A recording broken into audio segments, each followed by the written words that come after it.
And we are recording on Tuesday, November 11th, 2025, Veterans Day, 12:08 p.m. Eastern Time with Mr. Halsey English, Mr. Ian Burlingame, Mr. Tom Luongo. You guys can go to the description. It's all the links for all of them and, whatever. But as I was just telling them before, somebody informed me that EM is running cover for Israel, that Tom is, I didn't even know what they said. I think it was a joke. I think it was I'm something about, absolutely. I was say I am. I'm also running cover for Israel, and we all know that we all work for Halsey. I would fuck yeah. Exactly. Well, then the last 7K comment a is, tweet, baby. and the last 7K a comment tweet. and the last comment was, and Halsey's Jewish. I'm like, that's your banger. That's your conclusive evidence, and he's Tom, Jewish. when Okay. Tommy asked if I wanted to do the show with all you guys, I said yes, but it needs to be named The Jew and His Goyim. Yeah, the Jew, the Jew. What is Let me go that? get my tiny hat. Hold on. Yeah, it's Here we I go. don't, and it's I'll do it this way. Here we go. yeah, no, people really. There we go. People really, yeah. And somebody else commented, they're like, I like the bald ones, but I'd really appreciate if you replaced like Dave Collum with EM. And I said, start your own podcast and do whatever you like. Shut the fuck up. Like, consume the free content. And now what is this Imam Tom? What the fuck is that? No, he's a villager. He's a villager. Yeah, it's about, Yeah, exactly. That's definitely me. Yeah, He's a Calabrian. I'm just looking for my 77 fucking virgins, guys. Let's go. I will fucking, I will, 72. 72. Oh, I'm sorry. And they don't no. specify. Screw that, they dude. don't- I want 77 inflation. And they don't specify gender. They don't. Correct. Actually, they do. They say Yeah, I know, 72 virgins and 72 hairless boys. Oh, I don't like that. oh. I don't fucking. That's Lovely. all right. Well, that's not. Well, anyway, so that's what this show is. So, it is. It's off to its own. We're stuff. off to a banging start. It's off to a Right, bang. yeah. It's off to a banging So, fucking start. what are we yeah. doing after the Blazing Saddles opening? I don't know. I don't know. How do Should we we go- insult how do black we go people up from next, there? I or don't know. maybe Indians? Yeah, I don't know. I feel like Do we recreate scenes from Monty Python and the Life of Brian? Like, Ooh. yeah, I don't. Interesting retarded fact for you guys. Spaceballs 2 is coming out next year, right? And Mel Brooks is 99 years old. Yeah. Whoa. Jehovah Dark Helmet. Merchandising. Yeah, no, it's a solid one. Yeah, Spaceballs the flamethrower. Yeah, merchandising the flamethrower. That kind of seemed to be no matter what you do, you're running cover for someone, and it really is and let's also be real, there are people running for cover for people. That's what intelligence agencies do, and that's what their assets do. But it does seem to be the lowest brow comment about anything. And of course, me saying that on a podcast means nothing because that's exactly what an asset would say. Yeah, I get the point that I'm never going to convince it. But when I look at like how these shows are set up, and it's literally me texting someone and saying, "Do you want to do a show?" Like LOL, and they're like, "Yeah," and like I see the back end of it, but the consumer sees some op being run by either Qatar or Israel or Langley or Shanghai or the KGB. I mean, Tom, yeah, and Tom, you've been accused of being an asset of not just Israel, of like multiple different countries. Oh yeah. Which I'm everybody's bitch, dude. And I have been asked on the same day if Tom is a Nazi or if Tom is a pro-Arab or if Tom is pro-Israeli. Like if he's an Israel shell. I've been asked all three in legit, like they thought they were honestly asking me. They're like, is Tom like working for the Qataris? I'm like, what? They're like, is he working Yes, for is. Israel? What? And I'm like, well, Tom's really smart, so he's probably working for all of them. You know, like in the same Twitter or thread. maybe I'm just really smart and there's no comma there. Right? This is what I say to people all the time. Like, just because I'm smarter than you doesn't mean that I have to be working for somebody else. I've had a long conversation with Joaquin Flores about this, right? And Joaquin is a guy who was actually recruited by the FBI or by the CIA when he was in college in California. Had long conversations with him about this, and he, of course, chose to not, to not take them up on their invitation, and then was a communist for a while. And then fell out with the communists because he realized that was a grift. And I remember, after the first time I had him on the podcast, we spent about an hour afterwards, like going over our postmortem, like me with my libertarianism and him with his with his communism, and we both kind of came to the same conclusion that it's all fucked, right? And that's how I know Joaquin. For example, that's how I know Joaquin is on the up and up, because he makes no bones about, oh, this is, by the way, this is my history, and therefore, because this is my history, I can see their operations in real time because I'm very good at it, which is one of the reasons why I see him as a trusted voice in the space. Even if you disagree with his conclusions or you disagree with his observations, it's fine. But at least you know where it's coming from. It's coming from a place of honest inquisition, and sometimes he gets it right, sometimes he gets it wrong. He sadly for Joaquin, he gets it right more often than anybody really should. So that's all. So I have a question for you, Tom. Sure. Why is Trump saying that he's going to fire Jerome Powell within the next few months? Well, he just said it in an interview this morning. In the next few months, his term is up in May. So then maybe maybe he just means he's going to let him go in May. Well, yeah, he's not going to. Powell's not running for reconfirmation. And okay, right. I don't follow that close enough. No. So it's just that simple. He's going to get rid of Powell. Or we all know, Powell's going to leave. Known that Powell was never going to be a 3-term Fed chair. Yes. Right. Powell's job is done. He implemented SOFR. He got rid of the 2% inflation target. His job is now finished. Well, and he kept the banks alive through the worst of it. Yeah, and through the attacks on the system. Yeah. Right. Yeah. So especially I got the most interesting message before, and it said, "What makes the 2025 crash different than 2029, 2000, or 2008?"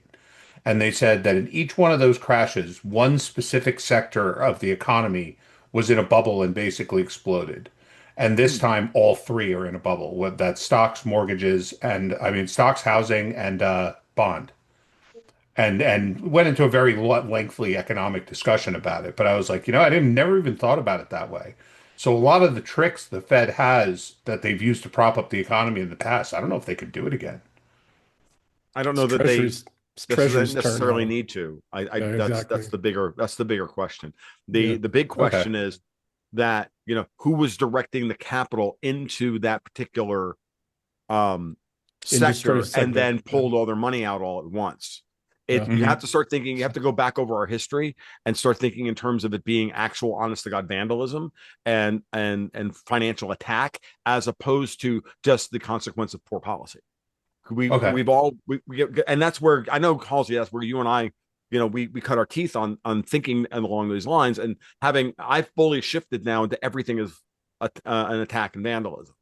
And as I go back over the history of the Eurodollar system, I can't help but see it that way. At the very least, I have to continue to honestly, do the inquisition along that vector and see what doesn't fit that model, right?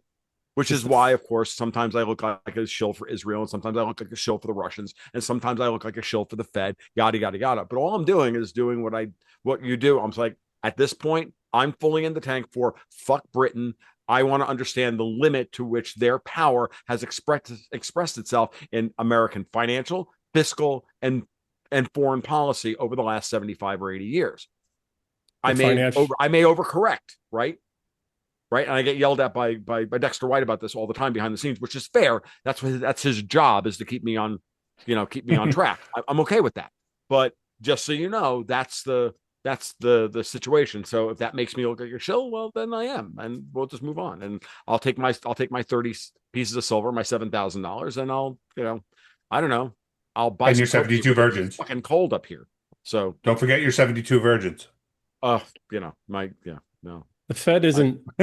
The Fed is necessary for the central banks are necessary for the financialist kill chain. Now you have two major powers, Russia and China, that decoupled from that and have pretty much removed the financialist kill chain from within their own borders and their own economies. We're now doing the same. And so now, right, what are the two enumerated powers in the Westphalian Inglorious Revolution systems? The two enumerated powers are the legal use of force by government and between governments, and the control of your exchequer. Well, the exchequer is not the Fed, it's the Treasury. Well, that's what I wonder. Is this pushing us into a new war? No, it's not a new war, it's a decoupling. and it's shifting power. The Fed is not internally focused. The Fed is externally focused. The Treasury is Mhm. internally focused Yeah, that I would agree with. primarily, Yeah. right? It And has, now well, at we're least the Fed has been, and up until I would say I would argue Powell is trying to reverse that, right? He's trying to get back to the pre 1935 Fed, which was designed to support the commercial paper market. And but who owned the paper commercial market? The I commercial know, paper yeah. market at the So the point was international London and banks, yada yada yada. Amsterdam, and Of course, yeah. So of course. the whole, where are we heading now? Do we do away with the Fed, or does the Fed focus externally and stay focused on that? And that's the external currency controls Mhm. structure, and then we use Treasury for the internal, and the internal is the backstop for the Fed, and not the other way around. With oversight from Treasury, it's certainly what China and Russia are doing, Yeah, and it's working. and it is working. I agree. See, it It's was been EM that got hard. me thinking about this, and I was noticing that a big part of Trump's policy is building, whether it Mhm. be building external structures in other countries or having external investment into America to build here. There's big money for the economy and for economic growth in both. And instead of exporting debt, we're exporting Yeah. innovation. And Mhm. that's a new one. We haven't done that in a while. Well, but here's the problem, and this is the thing that came out this morning, which I commented on. Having just done my doctoral studies in engineering, right, interdisciplinary engineering with computational engineering focus, 80% of grad students in the United States are foreign born, and Hmm. most of them are from Eastern Europe, Middle East, or China, or the Far East, most predominantly China. 80% plus of the projects that get funded, right? They get paid student wages. Tom, you remember this from when you were Mhm. back in the day. It's way worse now. And virtually all of the venture funding and the SBIR funding goes to companies that's the technology at least is designed, developed, and managed and controlled by foreign born students. It's a vast industry. And this is what Eisenhower warned as the greater threat. Eisenhower had two warnings. One was about the military industrial complex we all pay attention to. The other one was about the science and technology industrial complex, Mhm. both led by the intelligence community through NSF, right? Because people need to understand NHS and NSF were chartered at the same time as the CIA, not under Hmm. CIA control, but the same charters. Mhm. So the fundamental problem that we have is that we are not an innovative nation. We have the world's top innovation centers, but those innovation centers are manned and staffed by foreigners. Hmm. And Mhm. I'm not saying that that's right or wrong. What I'm saying is it's a reality. And so the export of technology, when we forced through dollar manipulations and we began that started the war, World War III, in its modern form. And that then forced a decoupling. What happened? We are talking, and I think rightfully so, about kicking out foreign students and all of this. Problem is, we're completely hamstringing ourselves. And a lot of those students already over the last 4 or 5 years went home Hmm. because their funding sources dried up. What was giving them most people think that foreign students are here on government dollars, et cetera. Many of them are here on family money, Mhm. and it's That and very country money, expensive. and they And pay full country, ride. correct, and it's very expensive. And when the fake dollars dry up in this, global Mhm. system, those students go home. Well, what do? They bring all their research with them. They bring all their technologies, and they are the scientists. Like something like 40% of the engineers and scientists in the United States are Chinese, Mhm. Hmm. right? And so why, this whole concept and idea that we're going to be able to out innovate the world is ludicrous. Hmm. The world is already there because their engineers and scientists are the ones doing our innovation. What's funny is you mentioned the SBIR program. The SBIR program is only 10% of yearly budget by law of both the NSF and the NIH.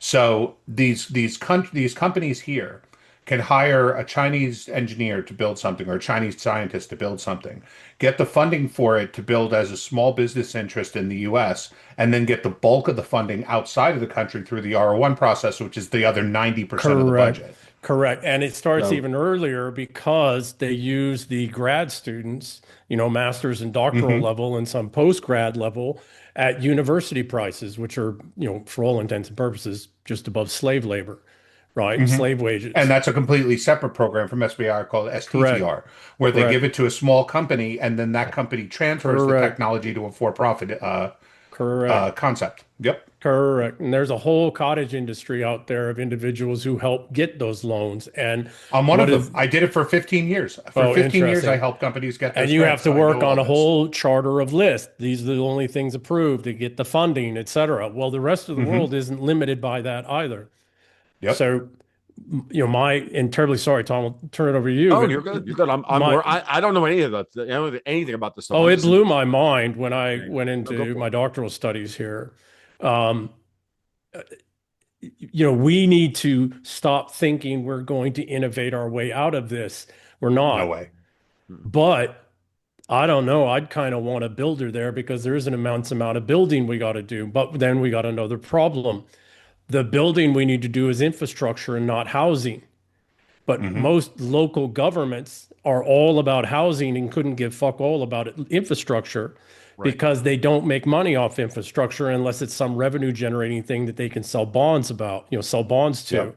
Yeah. To The them, it's a all to the them infrastructure is a cost center. If you It's listen a to cost. You All should they see care what's going about. on in my area. I live in suburban New Jersey, right? Mm, You can't drive a half a mile in any direction without seeing a new apartment building going up. it's And because none of of them can handle this is debated all the time at the council meetings and everything. Our infrastructure can't handle it. The water, the electricity, the gas, and they're giving these guys a 10-year exemption on property taxes. So they're not yeah. even paying for their own way. Well, what they're looking for is to attract labor and work. So the whole thing, the point I'm getting at is it's all there. The issue that we have is that the entire system at the local community levels is rigged for illegal immigration. Yep. The Mhm. whole system to sustain, because the only thing the municipalities care about is revenue generating, putting money into revenue generating things. Mhm. And when they do on the building side, and I got a very close friend of mine, he's third generation builder out of Illinois, Texas, et cetera, very big builder. Everything is skewed towards home building in our economy. It's the only base of, manufacturing left. It requires an immense amount of illegal immigration, basically slaves. It's the only thing that gets approved by cities and municipalities because it gives them that future tax base. It also gives them the income tax base, right, and sales. So they'll offset 10 years for the property. Most of them don't, hmm though. So that's interesting in your area. But point I'm getting at is that the whole economy right now is skewed towards home building. hmm And that requires tens of millions of people to keep pouring into the country to take up those homes, right? And You're then also there's forgetting this, the important part. When they hire a company who goes to government bid to build some, to staff these places, right? What winds up happening is they have to hire enough Americans in management positions so they can justify pay the income tax, pay the unemployment insurance, mm, and to justify to the insurance company that this is on the up and up. But all the general laborers are illegal. yeah, So yeah, they may be paying income taxes, but they're not covered under unemployment. They're not covered under disability. They can't sue if something happens. So you're basically getting all these laborers that you don't have to worry about at all. If one of them gets yeah, hurt, you just fuck them, get them off the line and get the next one on. yeah, yeah. Yeah. No, so I'm very interested in a builder, but what are the things we're building? And while I'm not a fan of, the fascist FDR, and he was a fascist, I mean, listen to his speeches and listen to Mussolini before World War II. It's like same guy, right? But one of the things at that time did is they built the infrastructure of the United States that we're still Hmm benefiting from today. And labor wise, we have the labor domestically to do that. The question becomes, what, governments survive off of taxes. Governments care about tax bases, revenues, Yep. right? They don't care about infrastructure. And so this is a major fight, and I don't know, I don't know how the federal government incentivizes. And really, Tom, you're down there in Florida. I think you're in Tennessee right now. Mhm. It's really, I think, going to take some states of saying no more of this, low-level real estate play, because that's really basically the only thing that's been going on since 2006. The United States is real estate plays Yep. and ancillary too. And maybe there's some states, but I don't know how they would get incentivized. I don't know how economically, financially, et cetera, this transition would happen, because the other piece is the real estate development guys are the most powerful folks with the city councils and the mayor's offices, et cetera. It's the BLM problem. That's what I call it. The right after the Summer of Love protests in 2000, right? One of my brother-in-law, big lived hard. He's an IT guy, big high up in IT and big company. And he said to me, we pledged we were going to hire 15% of our coming workforce would be African American. And I Yeah. said, oh, well, I don't really care about that stuff. And he said, no, my point being, so did everyone else. There's not that many black people in the country, let alone qualified to work these jobs. Yeah. It's the same thing with all the other industries. When someone says, I'm going to build 10,000 new housing units, they could say all they want. They're not doing it without illegals. There's not enough people to Well, do the jobs. it's not just the building the houses, it's who's going to live in them, Mm-hmm. right? Same That's, thing. And who's going to buy the mortgages and who's and going to who's do going to this? buy the mortgages, Right. right? And the only ones buying them now are State Street, Vanguard, and BlackRock through BlackRock, predominantly. That's one of the angles on this, and so that's why, I mean, if you look at what Trump has done, let's think high level strategy. Yeah, What has yeah, Trump yeah. done when he's gone into the trade negotiations? Not only did he negotiate the tariff rate, but he also said, look, I want some of the money back you've stolen from us over the last 70 years, Right. and I want you to invest it in the United States. Like, I'm bringing all this money back. He's not what he's saying, and that's what he says to us publicly. What he said to the president of South Korea and to this one and to Ursula von der Leyen is like, you people stole trillions of dollars from us. I have the receipts on this. I want X, Y, and Z now, and you're going to pay me. Fuck you, pay me. Right. So we have to start thinking like we've got mob bosses, right? We have to start thinking like mob bosses, because that's how he did this. So what's he going to build? Well, he's going to build. We've got crumbling infrastructure everywhere. Like you're right, that you both are completely right. We're not going to innovate our way out of this. Obviously, No. where we're still ahead in some areas, we'll be able to maintain those advantages. But the reality is that just rebuilding the infrastructure of the country, we have to get out of this mindset that we're the great America. Yeah. We have to start looking at ourselves as Russia in 1999. Yes. Yes. Because that's where we are culturally, politically, economically, infrastructurally. We have more left. Yes. Right. Yes. But we have to start thinking like we're in that mindset. Okay. That's why the kids are pushing right. Right. That's why, in America in 10 years, we're going to be saying the same thing, in America that they said about Russia 10 years ago, which was, I can't get on the train with you, Tom. I want to, Tom's but right. I can't get on the train Tom's with you right. because there's one thing. Me and Tommy talked about this last week. The one area that America has massive growth potential is in weaponry, right? The other countries are out innovating us, but we have the ability to do so because we have the testing grounds to do so.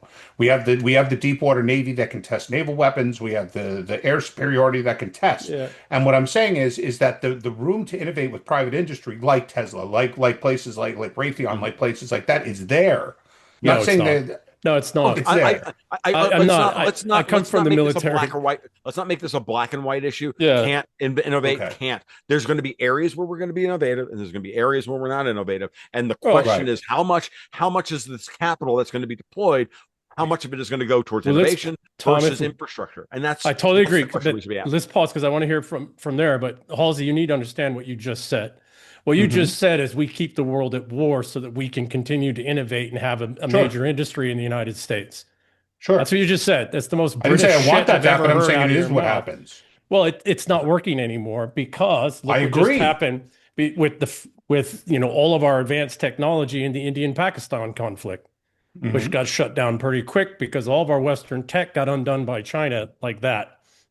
Again, back to who's innovating in their industries, in their aviation and military and naval, et cetera, industries. The very same people who are our engineers here. who are our scientists here. They're now back home. We are no longer the superior technological force in any industry. We stopped training our kids for that. We trained them over the last 30 years on woke. And that's I not something agree we with turn you, but I around. also agree that there are a lot of foreign-born people that have come here because the money is so good here for these things. And it's not necessarily Americans, like meaning native-born Americans, but I'm saying there are a lot of people that move here to enter the technology sector that weren't born here. So you would have the world stay at war so that the Me, United I States could have a do. major. You're talking to the wrong person. I would Well, rather the world go back to fucking pre-Civil War times and we go back to farming and feudalism. So you got the No, wrong what he's person. saying, what he's saying is we have the ability to innovate, right? Hmm. In those areas. The downstream effect of that is you have that to sell by them. continuing, you use those technologies in other areas. When you're talking about doing air testing, we're not talking about aerospace. You're talking about making sure that our aerospace industry is at the commercial level is then improved. Look, when I was doing this shit 10, 15 years ago, and this is, when I was in that space, the high energy super alloy space, because that's where we were trying to move the nickel boron that I was working on into. And so I did a lot of research and understanding, like, single crystal, super alloys, all the, like, we were so far ahead on the material science there. No one was fucking touching us. And I don't think anybody's caught up to us. And I'll be honest, I'll be frank and honest with you. Again, let's not oversell the positions in order to make a rhetorical point. I think that's the big thing here. I think because we're all capable of doing this, because we are all strategic thinkers. We have to remember that there's plenty of areas where there's going to be a fight for dominance in a particular industry. But ultimately what matters is, what's the purpose of deploying any of these innovations and technologies in the first place? It's to get people back to a higher quality of life and a higher standard of living. And it's not just about jobs and houses and all these things that we obsess about when we look at the fucking economic calendar on investing.com in the morning, which is what I do every fucking day, right? No, it's about changing the mindset of the kids and the people. So how much of that money that's going to be deployed has to go to basic infrastructure in order to be able to innovate. Yes. Well, we need a lot of fucking electricians and plumbers and steam fitters and all this shit that Mike Rowe's been saying for fucking 20 years, guys. Yes, exactly. By the way, we're gonna have a glut of them soon. We're gonna have a glut of them soon. You know why? Starlink. Because once cell phones stop working on cell phone towers, and the lines aren't going to have to be maintained at the same level, there's going to be a lot of people who know a lot of things about installing technology and infrastructure that are going to be looking for work. And I'm telling you that's going to be something that we're going to see. Government's going to have to allocate resources in another direction. It's just a question of where, and I'm not sure where that is.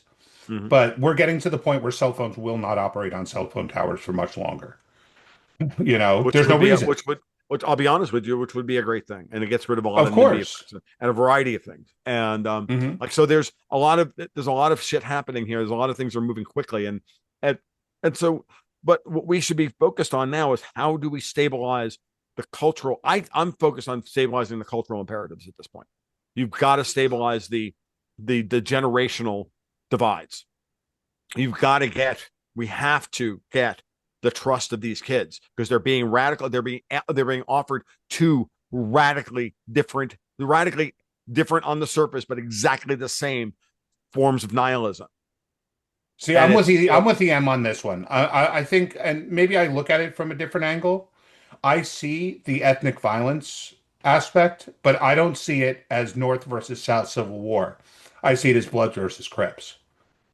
Okay, I'm saying it's the accelerationist Nick Fuentes right versus the Mondami Marxist left. These are both grips, and they're both being presented to us as the only option, because guess what? Trump's not moving fast enough, and the system is unsustainable, and it's all bullshit. And that's all a fucking British psyop, guys. I'm Well, It sorry. is, and I it's want to. even worse than you think because they're not fighters.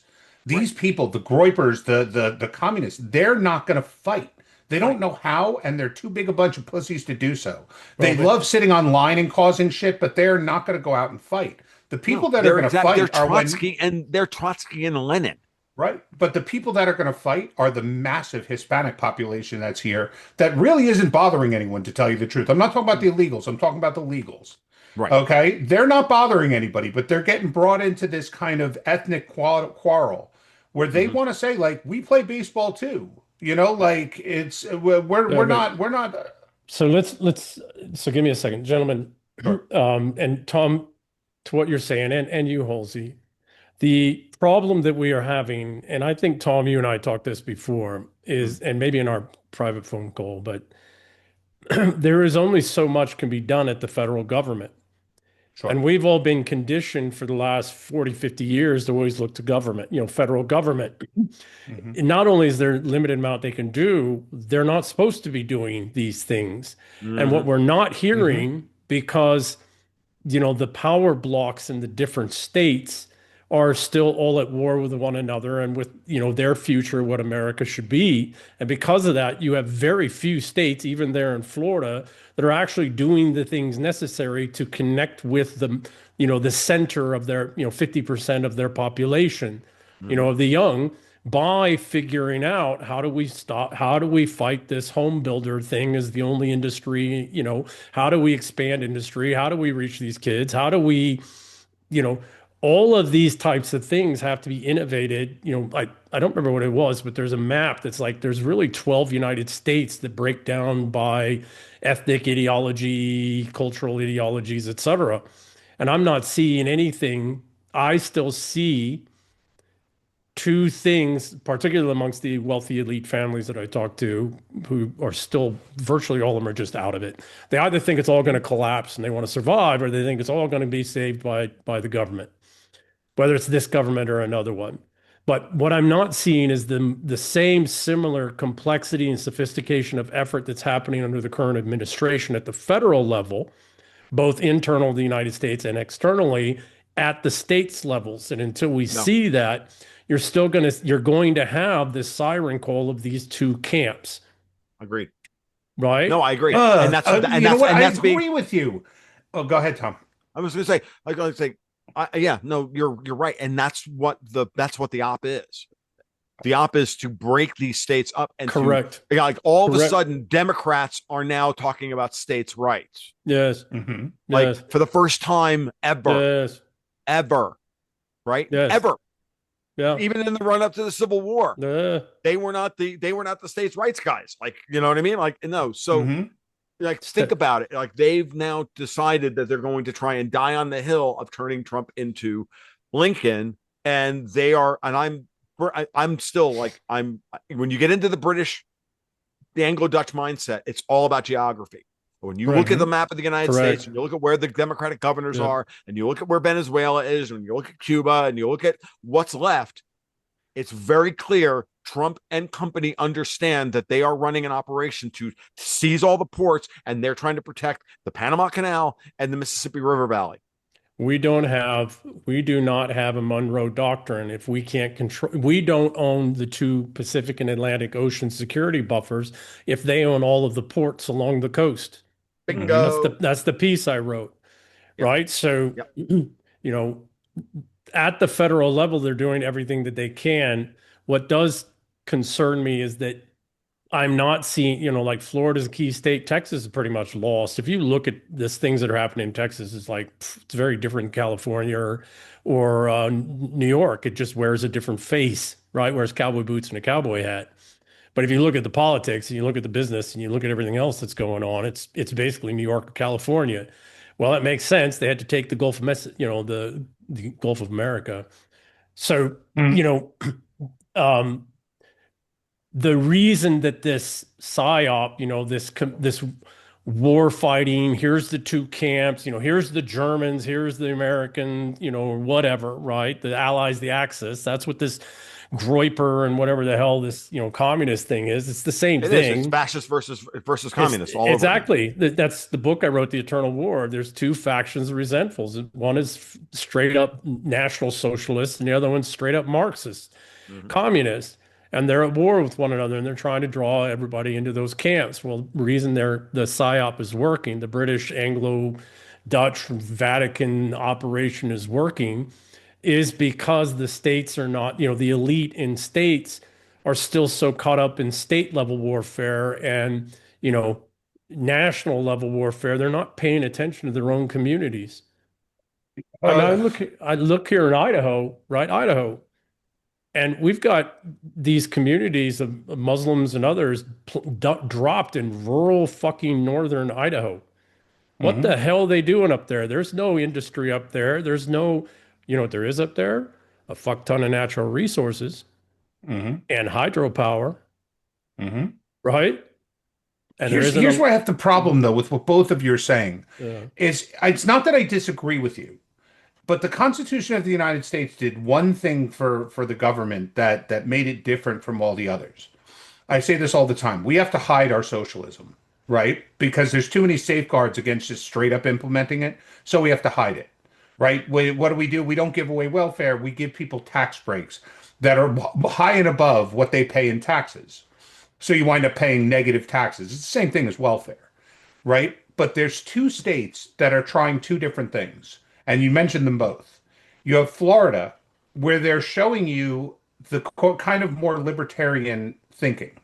We're going to turn it over to the people and let the chips fall where they may. That's why they're doing school choice. That's why they're eliminating the income tax. That's why they're property tax. I mean, like, they're turning the money over to the people with the faith that by doing that, they're going to usher in economic prosperity, right? Businesses are going to want to move there because people want to move there ad infinitum. Texas, I think they're taking the absolute wrong approach, but it's still an approach. They're selling assets, and most of their assets are in land, right? So they're selling Hindu temples, they're selling Muslim cities, they're selling, like immigrant communities. That's not going to help. That's just going to turn it blue as blue can be, right? But basically already is. Right. But Florida has done this great job. And before they did this job, they organized their political system in a very, very positive way. The GOP moved to strengthen their own party system so that they were able to turn a purplish state into a blood red state, right? There are people talking about moving the stock exchange there. Companies are flocking there. And the homestead exemption started all of this, but they just keep doing better. And they're relying less and less on federal intervention. Go ahead, Tom. I'm going to say, as a Floridian, I just want to add a little bit of nuance to this. It isn't the Florida GOP. It's Ron DeSantis. I didn't say it was them. I know. It's Ron DeSantis in spite of the Florida GOP. The only thing the Florida GOP has done is made sure he could get reelected. Yeah, and remember, but that's only because DeSantis rode herd over them. And this is in a state where the governor is actually legislatively weak, where the legislature has so much more power, and he's actually been able to ride herd over them in a way that has been incredibly impressive. We actually don't want him to leave office and be term limited out in any way, manner, shape, or form because because he's so good at this. And you're watching the Florida GOP try to sabotage property tax exemption. They're trying to give us that moron Byron Donalds as his replacement. We have like this. There's a lot of bad shit. So over the horizon in Florida, Davos is working, and through the Florida GOP working really fucking hard to undo that as well. And we have to be, aware of this, and we have to have somebody that comes in and challenges Donald and the GOP before DeSantis is gone. And I don't know that that's going to happen. So it would be awesome if you know who it was. What? One of the Trumps. Yeah, it would be. Right. Exactly. So, and Tom, if I can pause there a moment. Sure. Right. It's not DeSantis. He's one man, and he's not, a total dictator. It's the wealthy elite, or at least enough of the factions of the wealthy elite there that have his back. Yeah, the donor class. So I want to go to something that most Americans don't think about. but they need to. The United States was not set up like Rome. The United States was set up like the British, the way the English manorial system was initially set up, the nobility, right? Each state was a different ducal princedom. Each state had its ability to innovate, had its ability to have its unique natures, and each state was supposed to be able to work out all of these complex things internally and to compete with one another. It's set now. The difference is that instead of having a hereditary prince, you on the public face, instead of having a hereditary prince, you have an elected official, right? But it's really set up. The United States is really set up as the English manorial system, as was codified in 1689, 1690, I don't remember, et cetera, right? 1701 and 1704 is the last two acts. But the point being is this, is that when it comes to power, the Democrats, the Republicans and the libs or whatever the hell these labels are, they have no real power. The only power they have is over manipulation, machinations, these types of things. The only real power isn't also in the elected positions, unless the people in the state that have real power, like in Tennessee, there it's a small handful, right? If those people have the elected officials back, and some of the judges, and some of the district attorneys, and the apparatchiks, if they have their back, then that state is stable, internally stable, power-wise, and then you can have figures like DeSantis. You can not have to bow to the GOP's fuckery or whatever, et cetera. But that's why the British system, which is this, Whigs versus Tories bullshit, riddled throughout everything. And we need to stop looking to them. They are the problem, not the solution. The wealthy families are the solution. And they're getting the problem that, again, back to the British system, the financialist system, most of those wealthy families' wealth is no longer in the land and the resources and the productivity of the land they live on. It's in BlackRock, State Street, Vanguard, and the markets. It's in money, making money on money. It's in money. That's right. It's in portfolios, right?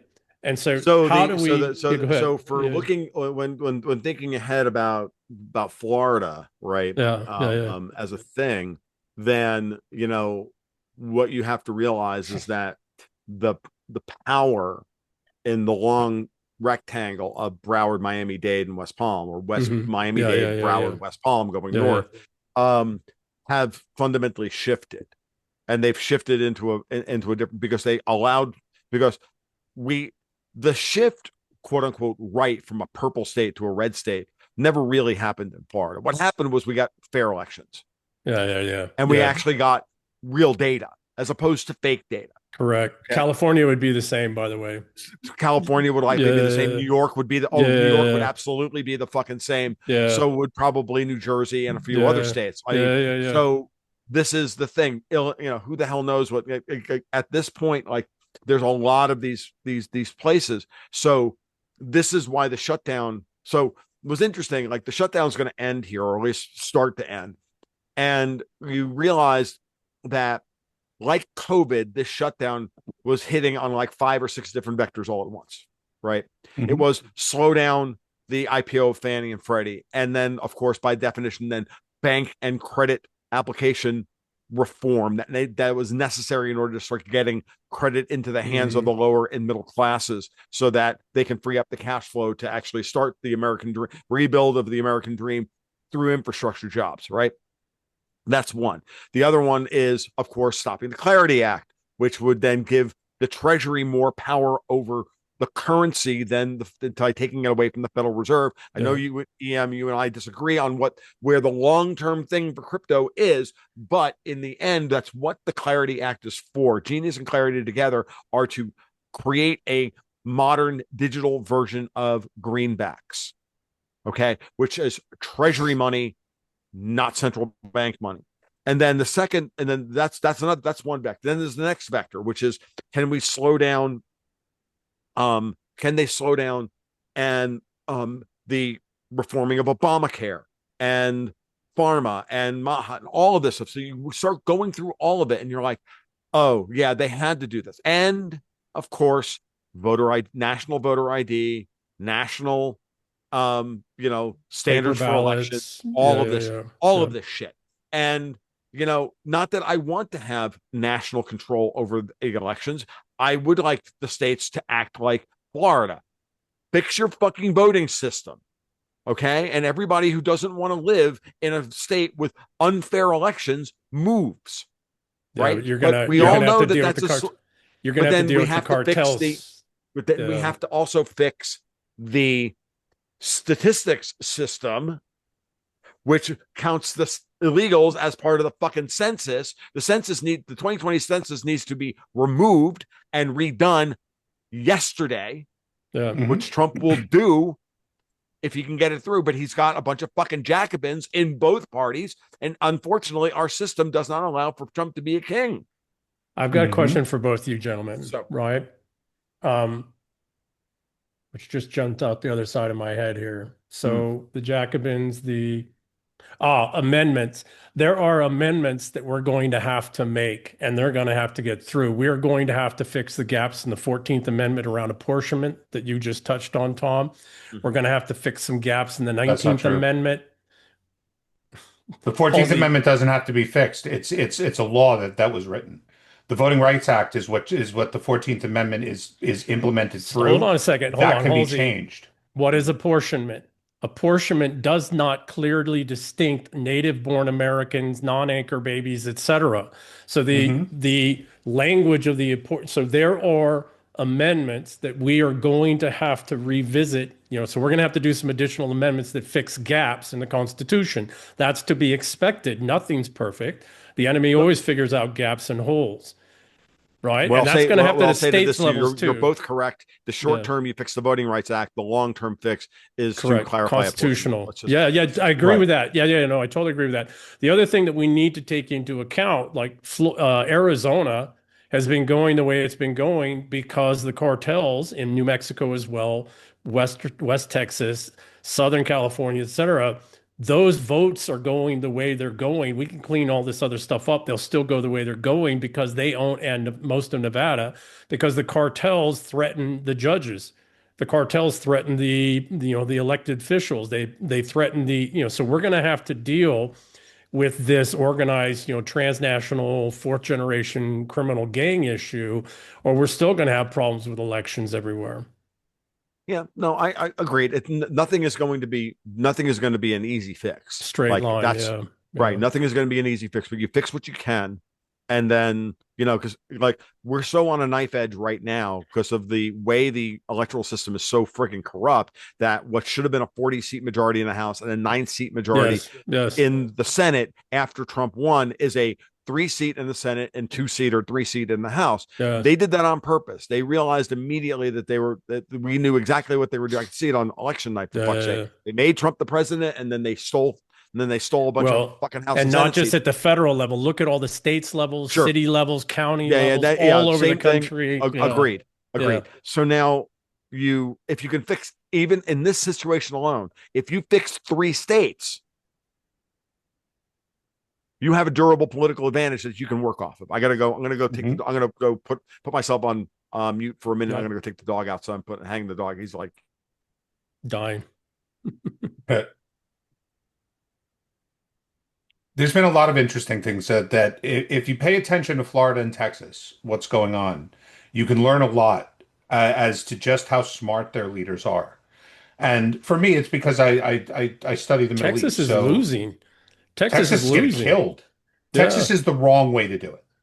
Florida is the right way to do it. That's why you can look at both and figure out which is doing the right thing. Because I do so much work on Israel and the Middle East and all of that, there's a lot of times I just look at something and I go, there's something more to this. Right? Do you remember when DeSantis went to Israel and he made that big announcement there was going to be like some speech bill that wasn't really a thing, but they made it a thing? I was wondering what the hell was he doing there in the first place? Right? So I looked into it. And he was strengthening what was called the Florida Business Innovation Agreement, right? He's brought over $1 billion in Israeli tech to Florida that are now focused on Florida.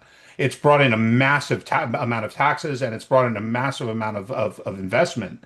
As I said, it's over $1 billion just in the last year that's been brought into these Well, Israeli companies that are now located in Florida. And he's doing the same with India. He's every bringing in a lot of U.S. Indians. every U.S. state has partnerships with foreign countries for innovation and Hmm. economics. Every National Guard, state level National Guard has relationships with foreign militaries and Hmm. there's these partnership agreements and it's necessary, based off of what we're doing. I mean, that's all regulated at the higher level by federal and, all those types of things. But, these the United States of America was set up as the English manorial system with elections, Hmm. without hereditary power in the top, in the executive positions. That's elected power, not hereditary power. Um, Ducal systems have had connections and relationships across all kinds of vectors with foreign countries from the beginning of time. It's all Hmm. necessary. The thing that I have the greatest concern with, gentlemen, and Tom, this is more your area, where I have the greatest concern, because I've watched it my own life in and out of Idaho here, and certainly out of the Bay Area in California, San Francisco, actually. Um, the vast majority of wealth that I've seen created in the last 40 years is all artificial.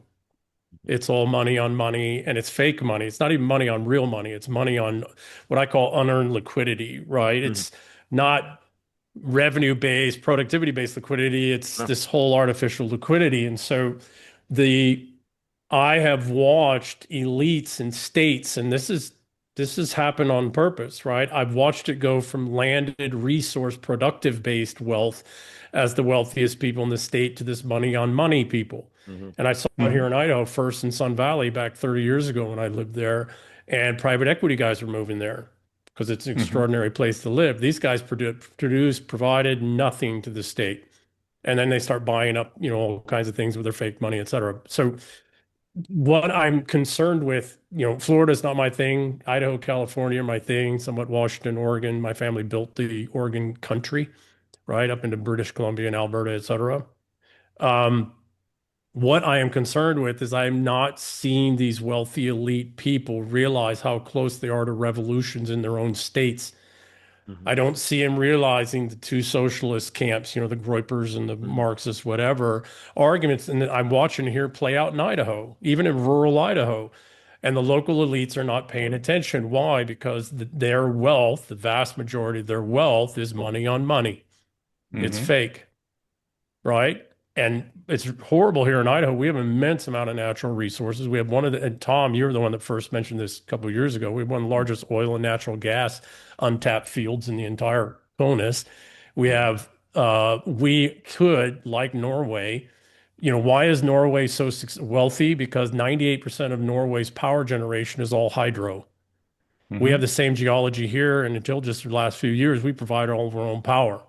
And Right. then they made us dependent on other things. So I am very concerned that all the right things that can be done are being done at the federal level, and some right things are being done maybe in some states, Mhm. but I'm not seeing it in the rest of the country. And so I just am watching, I'm watching the younger generations, I'm watching, our generation, the millennials in between, and I just, because of the wealthy elite specifically and where their wealth is now, it's not in their own state, it's not in their own land. And when I talk to them and I get them to a place where they admit that, oh, there's something really bad, they're like, but I'll just get on my jet and I'll go to my other place or I'll leave the country or whatever.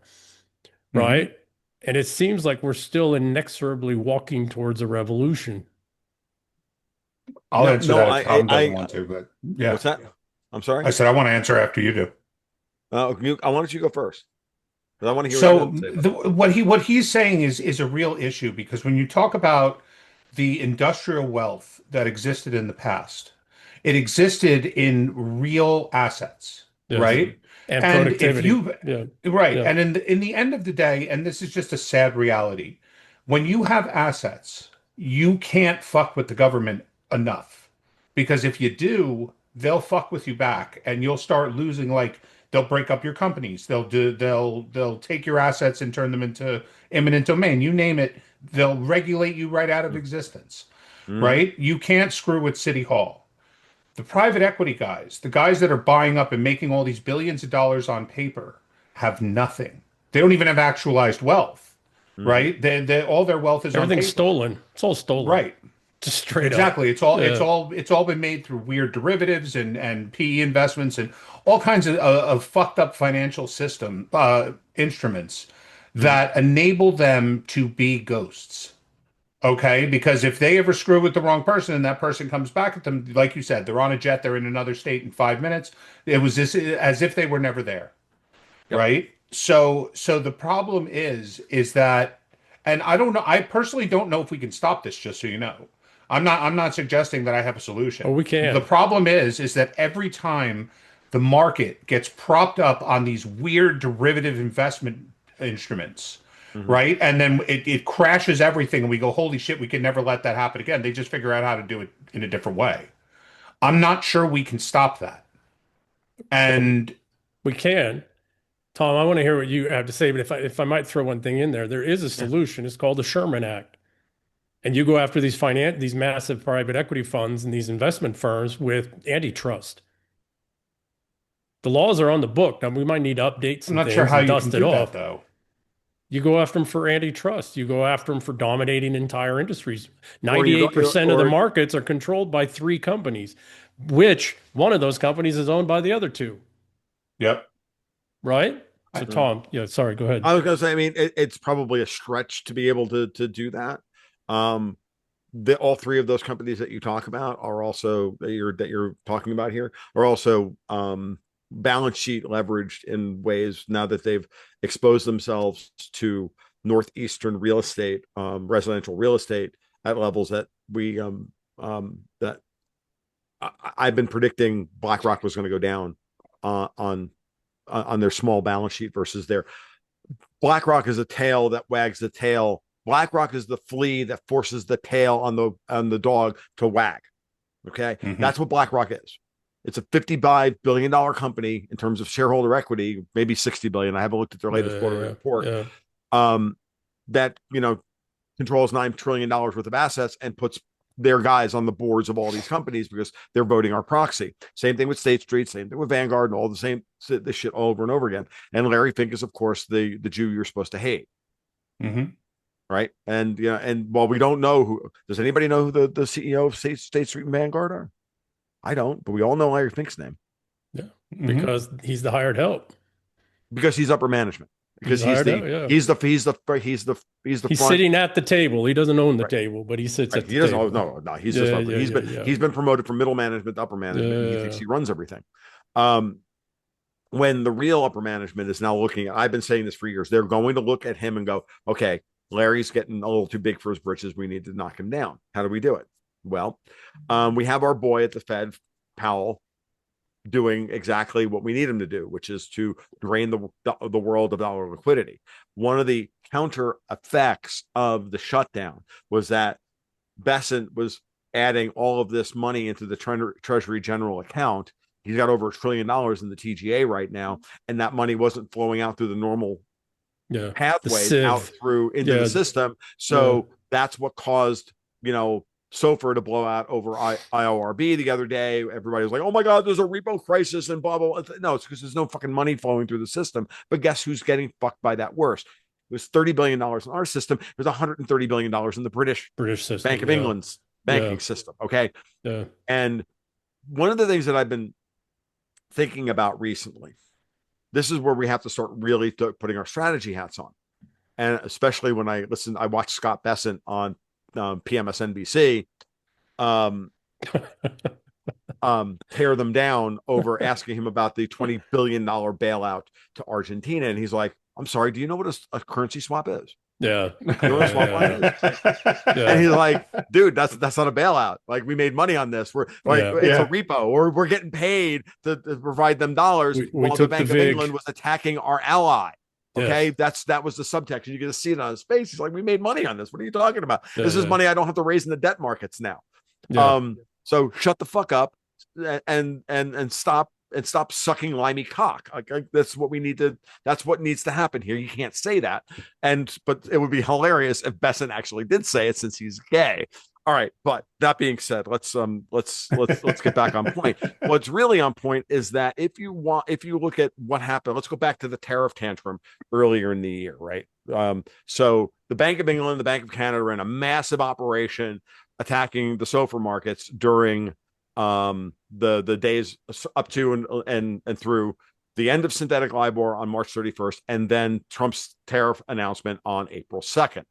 During all of that, we heard nothing but, oh my God, the basis trade is blowing up. Oh my God, the basis trade is blowing up, which is people, that's the trade where you play the game of the difference between spot and treasury futures, and you pick up nickels in front of the freight train, and the way you make money at it is massive amount of leverage, right? And that's the basis trade. Not a big deal. Everybody does it. Everybody does it everywhere. They do it in the Caymans. They do it all over the fucking world. But it was then thrown out there as slop for the zero hedge set to pick up, when the reality was that they were attacking the SOFR futures markets. And I figured that out only because, well, I chart the SOFR futures markets twice a week for my patrons. So I can try and figure out where the market thinks the Fed funds rate, the cost of money, is going to be in the future. And I'm like watching that. Now, here's a couple of things I want you to know. That attack was massive, and it cost hundreds of billions, if not trillions of actual fake dollars, right? Like the amount of leverage it took to attack the SOFR futures market, what the guys who trade SOFR call the SOFR strip. Everything from 6 months to 3 years out, which is, by the way, what I didn't realize this. That's actually what I chart all the time. I have 3 years worth of I just chart 3 years worth of SOFR futures data. Now, the interesting part about that's not the interesting part. Well, it is interesting because it failed spectacularly. Yeah. Okay. It was a week's worth of, oh my God. And then Trump backed off on the tariffs at the same time as once he backed off on the tariffs, so the whole thing was over. So played the game. The thing fails. Trump can then back off on the tariffs a little bit. We absorb the shock. We absorb the hit to the face. Because what was happening at the same time? Besant was running a gold draining operation on the LBMA.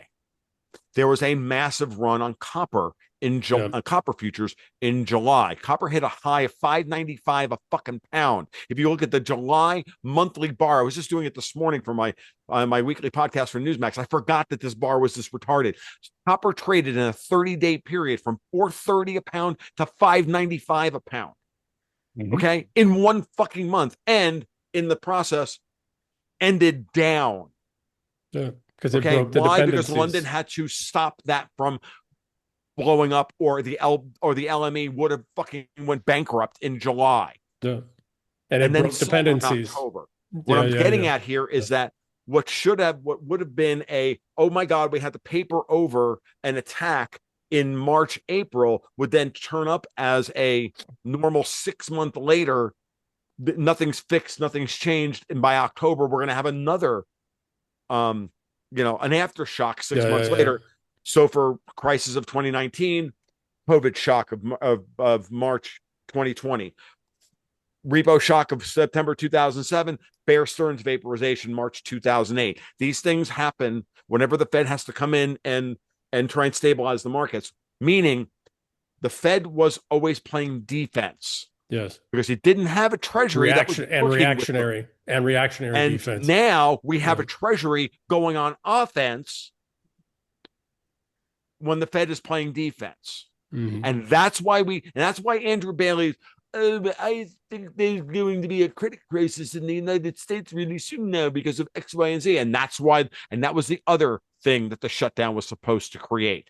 Because once you start drying up the liquidity in the repo markets domestically, then they can then turn around and start pounding the fucking markets exactly the same way they tried to before. And Besant's out there going, you know what? Fuck you. Why don't you defend the fucking LBMA in the silver market? Yes. By the way, and that's what was going on. And oh, by the way, so are the Chinese. They're giving them a fucking hand because the Chinese and the Americans are literally taking London and going, you know what? Pull. And nobody understands the silver market better than the Chinese. And despite going off the silver standard, right, the pound sterling, the whole British system is designed and built around what? Not gold, silver. And that means there's also something I meant. The whole Commonwealth system as well is based around silver. Right? So, but just understand that's why we're in the game today. Yeah. Okay. Oh my God. I can't believe you're not mentioning it. What's I that? just said this to Tommy on Monday. I said that I don't know if this is a good thing or not, but Right. there is a way. As of right now, if things goes the way they're going, Trump loses the House and Senate in a year. Right? Mhm. It's where the trends are going. It's where the polls are going, and the It's economic all situation bullshit. is not getting much Yeah. better. And what I said to Tommy just last week, I said, unless, now, as I said, not saying this is a good thing per se, but if Trump takes all of that money that he raised through the tariffs and just says, I'm going to pump it back to you, I'm going to give you a rebate check, which is funny because he announced it literally 2 days later Right. that that's what he's going for, which is, by the way, why he wants to kill the filibuster. He knows the Democrats will fight this with everything they got. Mhm. Okay, because remember how COVID spending went out of control? You couldn't find a fucking couch or a car anywhere because everybody was buying up anything that wasn't nailed down. The stock market was flying, the crypto market was out of control, right? Because we injected all those stimmy checks into the marketplace. We can't inject those stimmy checks now if we have the government print the money. We can if we take all of that money that has not been passed on to the consumer yet by the companies that are going to have to pay it, the Amazons and all of that. What are Mhm. they doing? They're not preparing to raise prices. They're cutting staff. If you look at all the biggest companies, Yeah, and large numbers. they're cutting dead weight, middle management. Mhm. They're getting ready for this because the consumer spending will go absolutely bonkers if he gives $2,000 per person to everybody in America from this tariff money. And then the companies who have to make that money back. So they'll raise prices a little bit. But if they've already cut enough staff that it's not going to be a massive hit, people won't notice it. So Halsey, I have a little bit, I agree with some of the mechanics. I am listening to people and they are in a world of hurt Oh, with yeah. credit cards and debt. And my suspicion is that we're not going to get a consumption boom in this. We're going to get a credit pay down boom in this. It'll be just as good. Yeah, Um, actually, that's actually what people did mostly with their stimulus correct, checks the first correct. time, Yeah, it's like and it 70, won't come as. And 80%. here's the other Yeah. thing: it won't come in the form of checks, guys. It'll come as in the form. It'll just be a tax credit, Yeah. Sure. Yeah. and that's the best way Yeah. to do it. It's the cheapest way to do it. Stimmy checks are dumb. Only Yeah. Democrats would actually send checks out because they're thinking in terms of Because they politics. buy We really slaves. want. They Like buy most Yeah. people get a slaves. small most people get a small $500-600 rebate Yeah. at the end of the year anyway. Now we just make it a $4,500 rebate for a married couple, done, and they can turn around and then for 1 month, the average family in America has their literally all of their expenses covered by Yes. that. But Yeah. what Yeah. you Yeah. just said was so important, Em. I'm Yeah. just pointing it out Yeah. because the people that'll pay down the credit are the people that need to pay down the credit. That's the Correct. middle class and the Correct. upper middle class. The No, poor it's are not in a debt crunch. And even if they were, they spend irresponsibly in the first place. Right. They're the ones that are going to go out and buy the stupid gold chains and the new cars yeah. Well, and and start investing into crypto and all of that shit. they're already drawing that money up anyways with the EBT and all this Snap and all this other kind of stuff. So, Yep. you know, one of the things that, and Tom, this is more your big brain stuff in the area, but the fundamental problem that we got into really taking off in the 1970s was we transitioned to an almost purely consumer economy Oh yeah. Mm-hmm. and 68%. steadily, and then private equity came in and put the deindustrialization on jet fuel and burned everything down while feeding the consumer economy. And this is another thing, like we got to get away from home building and real estate Well, that's development again as the base. that's the We got to get away. turbocharging. Yeah, We no, got to get away from EM, what you're talking consumer about is economy. that's the turbocharging of the Eurodollar system with Yes, LIBOR and all of And that. now Yeah. EM's going to That's make me gone, stand up for private equity, and which that I hate. structure's out, and that I hate structure's private gone. equity. Yeah. Yeah. So do I, but you're going to make me stand up for them right now. A Well, big thing that private equity done, and we look at it as an evil thing, but only people that don't truly understand economics understand this. Don't understand this.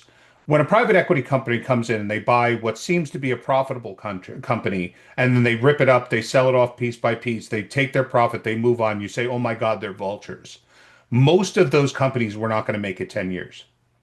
Okay, they didn't have the customer base. They had a decent amount of debt, and they didn't have the worker base to fulfill what they needed to fulfill, and were going to yeah. become global in the I'm first gonna place. disagree. I was in We private can equity, disagree. Halsey. I'm just gonna saying totally disagree with you. that's fine. You can. I had to Hey, go away to I don't war speak. to hunt As human always, beings it's because I felt probably a little bit of both for well. Okay, folks. so private But equity when it's like the done Joanne right, Fabrics of the world, they were not companies that were going to be gone in 10 years. They were companies that were sitting on large real estate positions that they would have to downsize, but it was never, but the companies themselves were not going to I've go had anywhere. several of my very good friends, very high net worth friends, taken down by private equity and all kinds of fuckery. And I they agree. had good, I hate private solid equity. I'm not family don't get offended at generational. what I'm saying. So hold on a I second. I'm not hate them. offended. It takes a lot to offend me. What we have to understand is that we had the model for the world in a movie. It was called Wall Street. And what was that about? Gordon Gekko, right? Taking down an airline company. Why? Because they had cash reserves in their pension funds. Mm-hmm. And greed is good, right? So point being is that two things we're going to have to, now, private equity is one thing we're going to have to go after private equity. We're going to have to go hard after that because that is the fake money. That is the British system writ large, right? Mm-hmm. That's piracy, legalized piracy. So we're going to have to move away from home building as the manufacturing we do and the revenue base for cities. We're also going to have to, as a people, move away from being a consumer-based economy. Or a purely consumer-based economy. And that means I agree with you. I just don't know how we do it.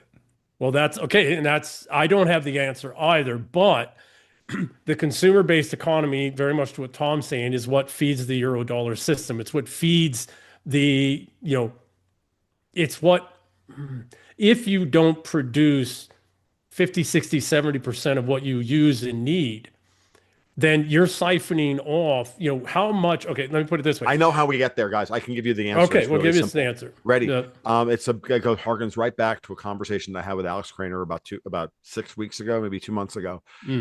It's about building quality, not quantity. Yes. It's about saying, as opposed to saying, and this gets back to property tax and everything else. Let me give you a perfect example. As of right now, in my little Shangri-La piece of heaven up here in central Tennessee, my property taxes this year are going to be the princely sum of $171. Okay. Now, that's going to change once I get reassessed after all the building is done and everything else, and that's fine. I don't care. Happy to. Then I get to yell at my county and say, okay, fuck you, pay my road, right? But because I'll be literally the tax base of the county. But I kid, but not that I'm not that far off. The point is that as I go to build this property out, if I don't have property taxes like we're talking about in Florida, I'm now not choosing the cheapest way to build my house. Right. Correct. Now I'm thinking in terms of, well, maybe, just maybe, I am going to put brick fascia on the outside, or I am going to put that brick stoop on the thing, or I am going to build a house that's going to last not 50 years with a 50-year mortgage against it, but 100 years or 200 years or 300 years. I'm going to build something beautiful, not something convenient. And 23 years ago, I went crazy and I went into the Florida heat and I built a house, and I built the best house that I could with the amount of money I had, which was almost nothing. Okay. We built but it wasn't pretty. It still isn't pretty.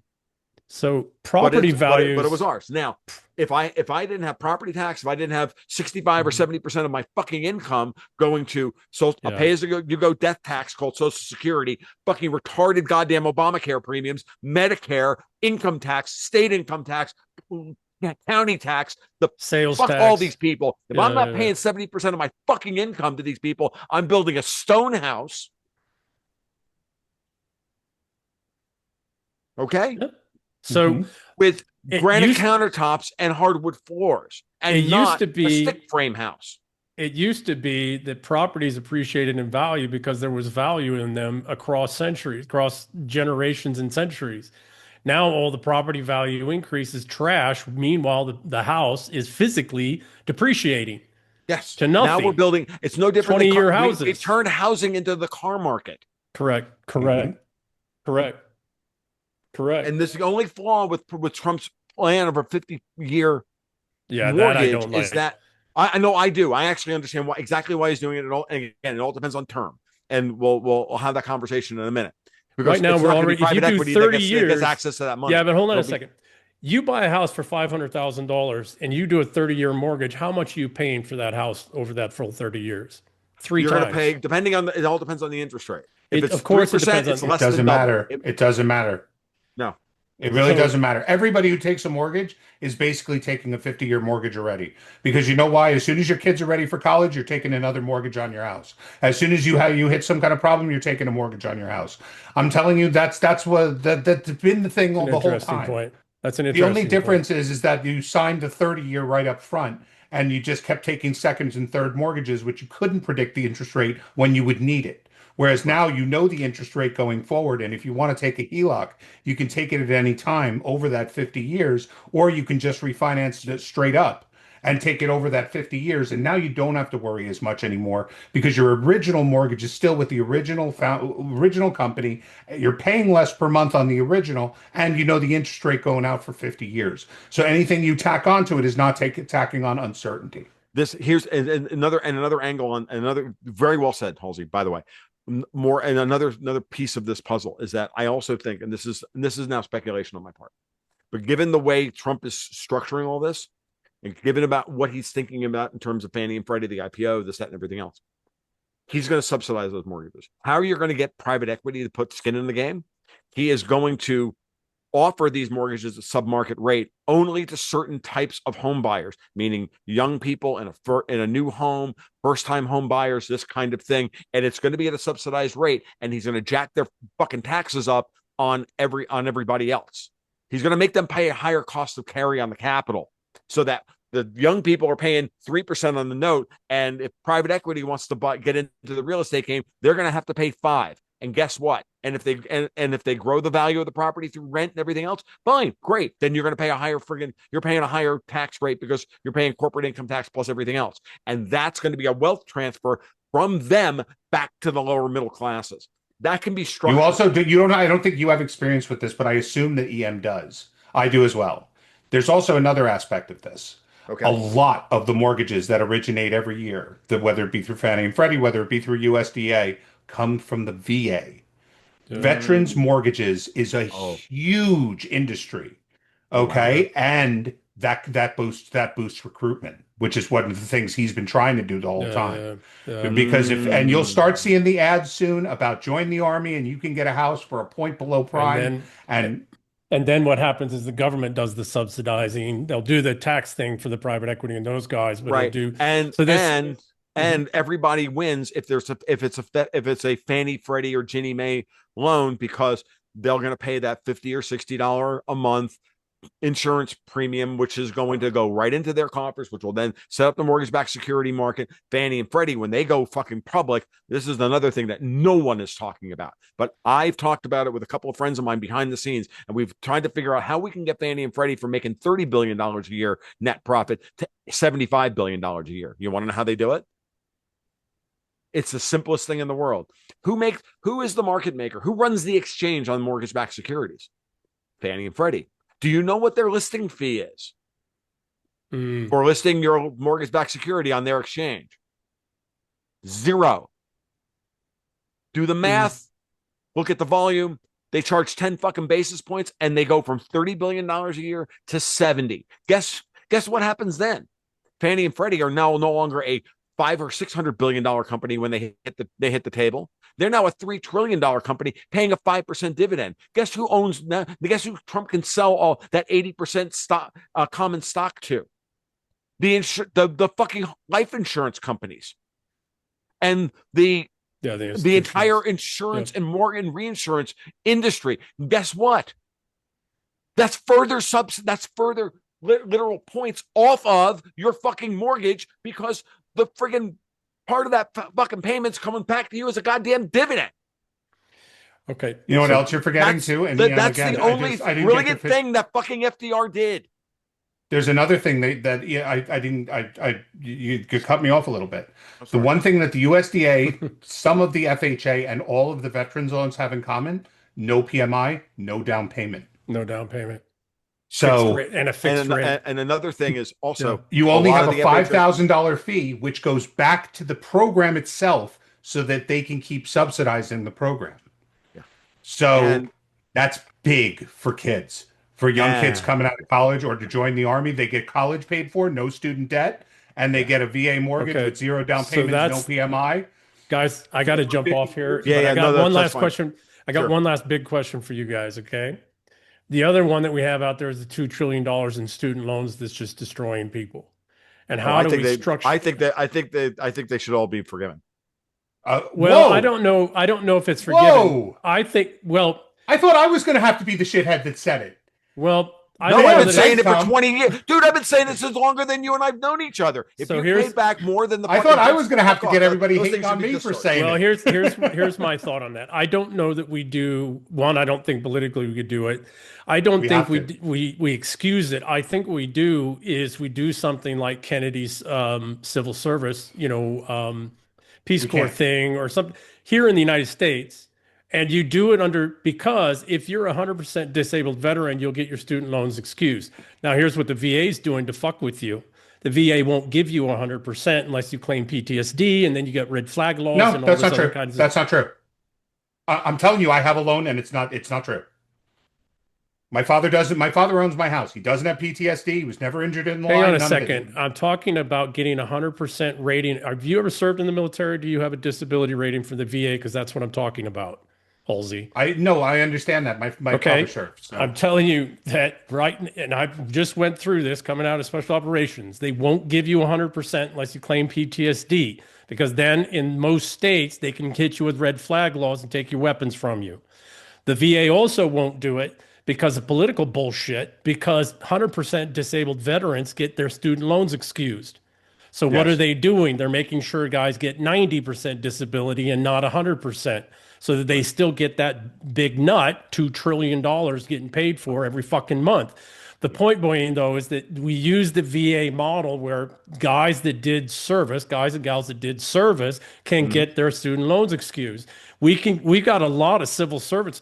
Holy cow, just start cleaning up the fucking cities and the countryside. That's a civil service. Right? Put time and energy. Your point is absolutely well taken, and I'm going to say it's a great start. I'm going to add to this. Our biggest problem we have right now is not the kids who graduated college today with student loan debt. It's the 40-year-olds. It's the 45-year-olds. The millennials and younger Xers. Right, who are middle income trapped, okay, because and fucked on the inflation, and they're saddled with student loan debt they can't pay back. And they paid it back. Yeah, they paid it many times. I'm telling you, though, I know how they can do it. They're paying student loans that are the amount of money they should have been paying into a mortgage and building equity. I agree. Yep. But there is a way they can do it. There's a way they can do it without having to just forgive it. They do a 50% tax lien.